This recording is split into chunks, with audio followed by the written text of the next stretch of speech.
हे भक्तजनों, महाभारत का नवा एपिसोड शुरू कर रहे हैं। इसलिए आप सबसे विनती है कि इस कथा को ज़्यादा से ज़्यादा शेयर करें, सब्सक्राइब करें। अगर कथा अच्छी लगे तो लाइक करें, आपकी बड़ी मेहरबानी होगी। कथा नंबर 1। जब राजे परिषद के लड़के जन्मेजय ने अपने भाइयों शरतसेन, उग्रसेन और भीमसेन के साथ कुरुक्षेत्र में यज्ञ कर रहे थे तो उस समय शर्मा नाम वाली एक कुंती का लड़का वहां आ गया। तो उस समय जन्मेजय के भाइयों ने उसे मारा। उस समय वह बच्चा रोता हुआ अपनी माँ के पास गया तो उसकी माता जन्मेजय के पास गई और उससे पूछा कि तुमने मेरे बच्चे को क्यों मारा है। उसकी बात सुनकर उसे कोई उत्तर न मिला। तब उसने उसे शाप दिया कि हे राजन, तुम्हारे भाइयों ने मेरे प्यारे बेकसूर पुत्र को मारा है, इसलिए उसके बदले तुम्हें बहुत ही दुख सहन करने पड़ेंगे। जब यज्ञ संपूर्ण हो चुका था तब राजा हस्तिनापुर में जाकर कोई ऐसा पुरोहित ढूंढने में लग गए जो इस शाप को उतार सके। एक दिन की बात है कि शिकार खेलते खेलते वे शर्व ऋषि के आश्रम में चले गए। उन्होंने ऋषि से उसके लड़के समस्तव नामी पुरोहित बनने के लिए कहा। उनकी बात सुनकर ऋषि ने कहा कि यह बालक सर्पणी के गर्भ में से हुआ है, इसलिए यह बालक स्त्री के शाप के बिना और सभी के शाप उतार सकता है। परंतु अगर कोई ब्राह्मण इनके सामने आ जाए तो इससे जो भी मांगेंगे वही दे देता है। अगर तुम इस तरह कर सकते हैं तो आप इन्हें ले जा सकते हैं। ऋषि जी की यह बात सुनकर वे ऋषि के लड़के समस्तव को अपने साथ ले गए और अपने भाइयों के पास जाकर इसका सारा हाल कहकर सुना दिया और उसे सौंप दिया और आप जाकर तक्षशिला को अपने वश में कर लिया।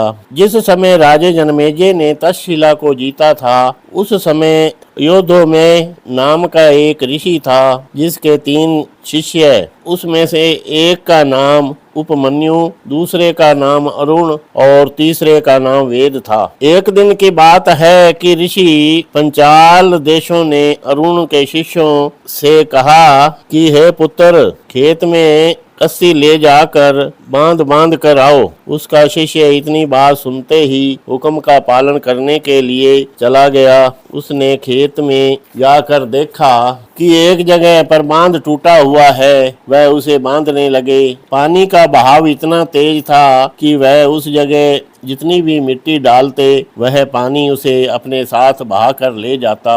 जब इस तरह वह बांध का हिस्सा न बंध सका तब वह आप ही उस जगह पर लेट गए। इस तरह करने से वह सारा पानी रुक गया। जब ऋषि जी घर आए तो उन्होंने अपने शिष्यों से पूछा कि अरुण अभी खेत से आए नहीं हैं। तब वे सभी उसे ढूंढने के लिए खेतों की तरफ निकल गए। उन्होंने उसे ऊंची आवाज में पुकारा।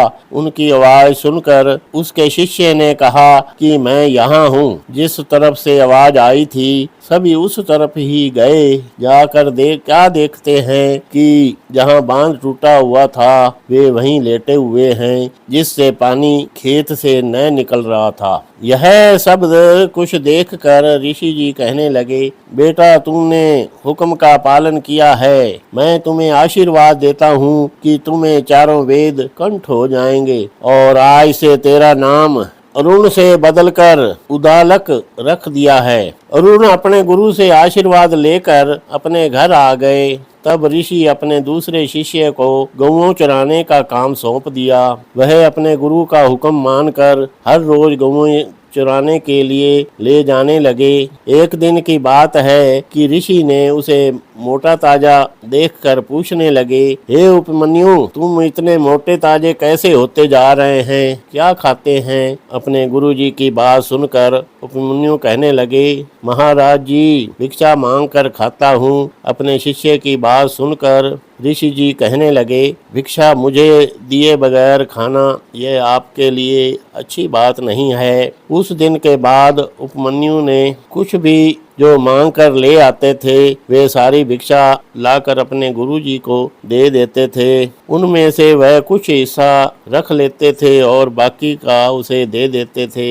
एक दिन फिर जब उसे मोटा ताजा होकर देखा तो गुरुजी ने प्रश्न किया कि क्या खाते हैं, तुम तो मोटे ही होते जा रहे हैं। अपने गुरुजी की बात सुनकर उपमन्यु ने कहा, महाराज जी, एक समय की भिक्षा जो मांग कर ले आता हूँ वह आपको लाकर दे देता हूँ और दूसरी बार जो मांग कर ले आता हूँ वह खाता हूँ। अपने शिष्य की बात सुनकर ऋषि जी कहने लगे, ज्यादा लालच ठीक नहीं होता। अगर इस तरह तुम करोगे तो दूसरों का क्या भला करोगे।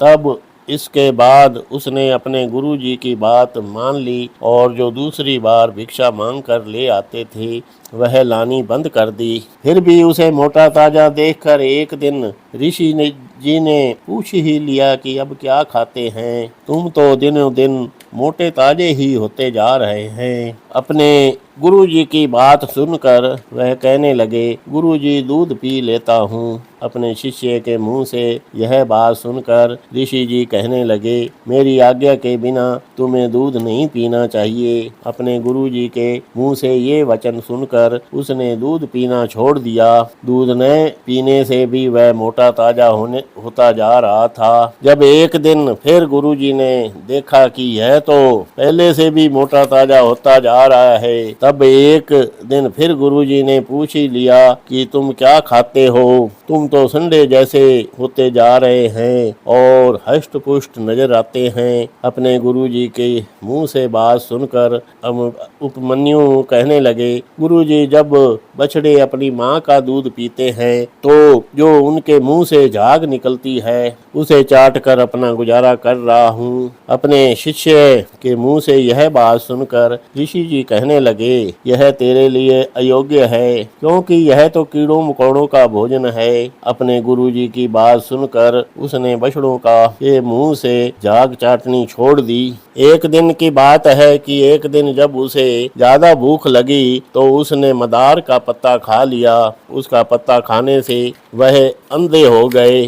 जब वे घर आने लगे तो वे एक कुएं में गिर गए। जब रात हो गई तो वह घर न आए तो ऋषि जी ने अपने दूसरे शिष्यों से पूछा कि उपमन्यु अभी क्यों नहीं आए हैं। तो ऋषि अपने दूसरे शिष्यों को अपने साथ लेकर जंगल की तरफ गए। उसे ढूंढते ढूंढते उन्होंने ऊंची आवाज में उपमन्यु को पुकारा। तब उनकी आवाज सुनकर उपमन्यु ने कहा कि मैं यहाँ कुएं में हूँ। तब उन सभी ने उसे कुएं में से बाहर निकाला और उसने सारी वार्ता कहकर सुना दी। उसकी सारी वार्ता सुनकर ऋषि जी ने कहा कि अब तुम जाकर अश्विनी कुमार जी की तपस्या करो, तब दोबारा तुम्हारी आंखें वापस आ जाएंगी। अपने गुरु जी के उपदेश सुनकर उसने ऋग्वेद के मंत्रों द्वारा अश्विनी कुमार जी की आराधना की। उसकी आराधना सुनकर उसने उपमन्यु की आंखें ज्यों की त्यों कर दी। तब उसने अपने गुरुजी के पास जाकर मत्था टेका और अपने गुरुजी से आशीर्वाद लेकर घर आ गए। इसी तरह उसके तीसरे शिष्य वेद ने भी अपने गुरु के पास रहकर बहुत विद्या पढ़ी और अपने घर गए और घर जाकर उसने दुनिया को पढ़ाना शुरू कर दिया, क्योंकि विद्या दान भी एक बहुत बड़ा दान है। यह कथा आप दूसरी कथा में सुने। इति महाभारत।